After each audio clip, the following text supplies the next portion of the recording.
Assalamu alaikum and good afternoon to everybody. This is Najma and today I am going to talk about success and the fear of failure. Success can be defined as a satisfaction that an individual attains by achieving a goal.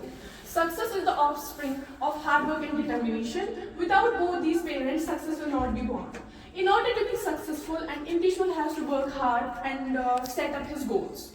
Many people do the first part, they set up the goals, but they forget the main part, that's working hard for them.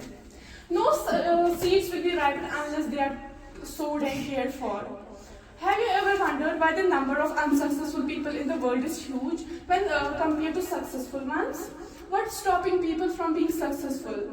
It's the fear of failure, that people are not ever ready to give it a single try.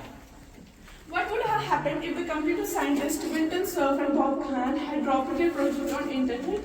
Can you imagine life without internet? How will you be able to read these articles if there isn't any access to the internet?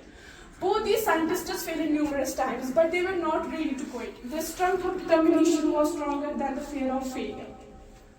So be passionate, love what you do. If you do not love what you do, you will never find any progress in your job.